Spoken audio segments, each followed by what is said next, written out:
Sri Ramakrishna Paramahansa was born in 1836 to a devout family in rural Bengal. As a young man, Ramakrishna was interested in pursuing God consciousness above all other studies.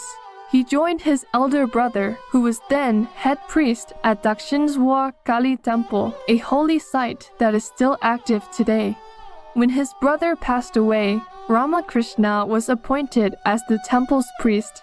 Continuing his own spiritual practice, he studied with some of the accomplished practitioners who visited the temple. When he met with Totapuri Maharaj, a Naga monk of the Dasnami order of Adi Shankara, Sri Ramakrishna experienced a complete awakening of God consciousness. As he became more well-known, people of all social backgrounds visited Sri Ramakrishna at the Dakshineswar temple. In his teachings, Sri Ramakrishna emphasized the unity of all religions in leading to the ultimate goal of knowing God. Many of his lectures were recorded and later published as a book by one of his prominent disciples, Mahendranath Gupta. This 5-volume Bengali classic was translated into English as the Gospel of Sri Ramakrishna. Its pages are filled with spiritual wisdom that is imparted in parables, clear explanations, and caring dialogues with disciples. We now present to you an excerpt from Chapter 3, Visit to Vidyasagar. Jnani and Vijnani. The Jnani gives up his identification with worldly things, discriminating not this, not this. Only then can he realize Brahman. It is like reaching the roof of a house by leaving the steps behind, one by one. But the Vijnani, who is more intimately acquainted with Brahman, realizes something more. He realizes that the steps are made of the same materials as the roof, bricks, lime, and brick dust. That which is realized intuitively as Brahman through the eliminating process of not this, is then found to have become the universe and all its living beings.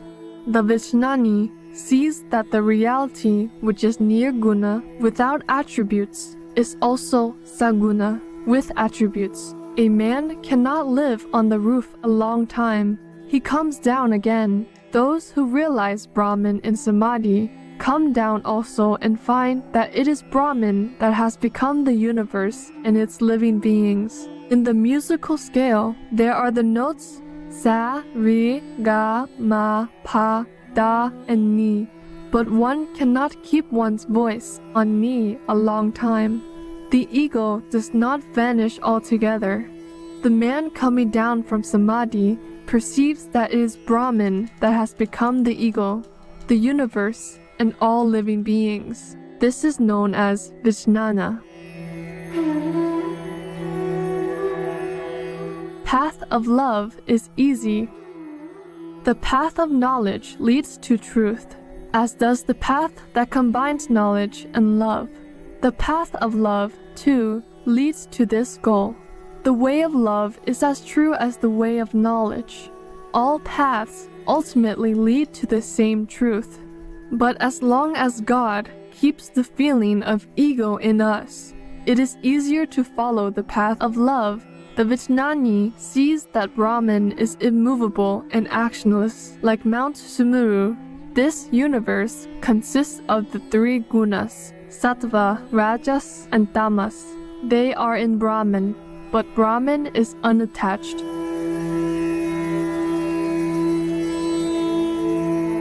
God's supernatural powers.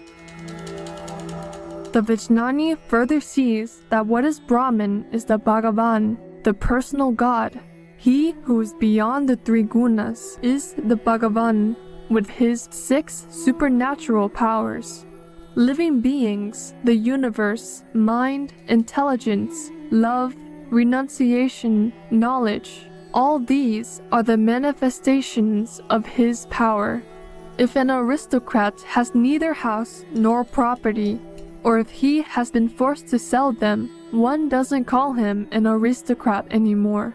God is endowed with the 6 supernatural powers.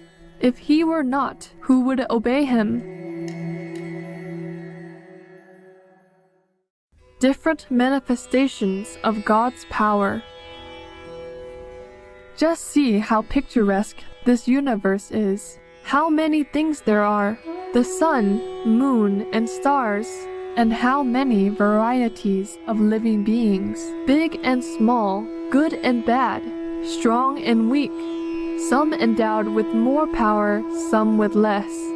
Vidyasagar, has he endowed some with more power and others with less? Master, as the all-pervading spirit, he exists in all beings, even in the ant, but the manifestations of his power are different in different beings. Otherwise, how can one person put 10 to flight, while another can't face even one? And why do all people respect you? Have you grown a pair of horns? You have more compassion and learning. Therefore, people honor you and come to pay you their respects. Don't you agree with me? Vidyasagar smiled. The master continued, there is nothing in mere scholarship. The object of study is to find means of knowing God and realizing Him. A holy man had a book.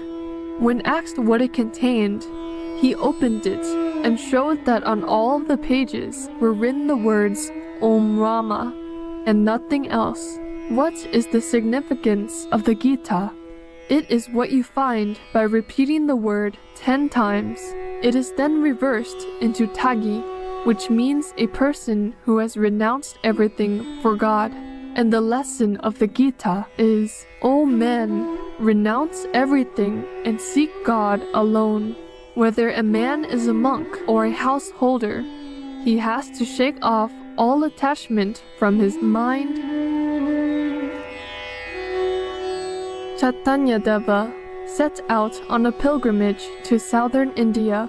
One day, he saw a man reading the Gita. Another man, seated at a distance, was listening and weeping. His eyes were swimming in tears.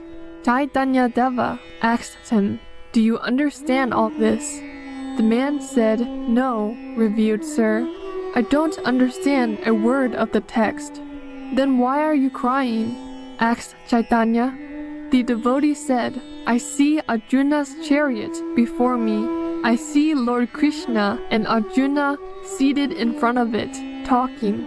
I see this and I weep. Why does a Vijnani keep an attitude of love toward God?"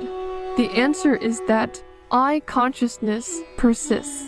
It disappears in the state of samadhi, no doubt, but it comes back.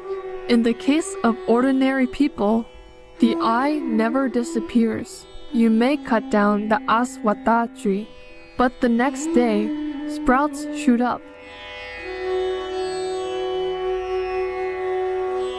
Ego causes our sufferings. Even after the attainment of knowledge, this I consciousness comes up. Nobody knows from where. O Lord, I am the servant. Thou art the master. I am the child. Thou art the mother. Once Rama asked Hanuman, "How do you look on me?" And Hanuman replied, "O Rama, as long as I have the feeling of I see that thou art the whole, and I am a part. Thou art the master, and I am thy servant. But when, O Rama, I have the knowledge of truth, then I realize that thou art I, and I am thou." The relationship of master and servant is the proper one. Since this I must remain, let the rascal be God's servant. Evil of I and mine. I and mine, these constitute ignorance. My house, my wealth, my learning, my possessions.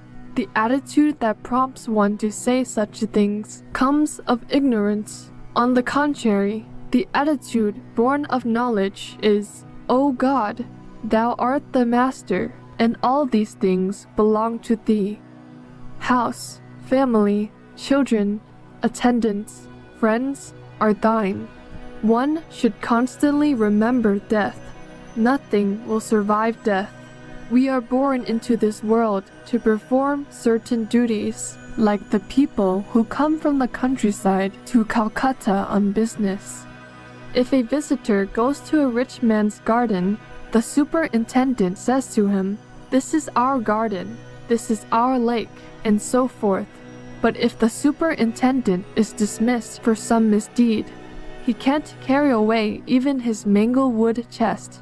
He sends it secretly by the gatekeeper. God laughs on two occasions. He laughs when the physician says to the patient's mother, "Don't be afraid, mother, I shall certainly cure your boy." God laughs, saying to himself, "I am going to take his life," and this man says he will save it. The physician thinks he is the master, forgetting that God is the master. God laughs again when two brothers divide their land with a string, saying to each other, "This side is mine, and that side is yours." He laughs and says to himself, "The whole universe belongs to me," but they say they own this portion or that portion. Can one know God through reasoning? Be his servant, surrender yourself to him, and then pray to him. Don't be vegan, cause you want to visit hell. Noble viewers, it's been a pleasure to have you with us today on Words of Wisdom.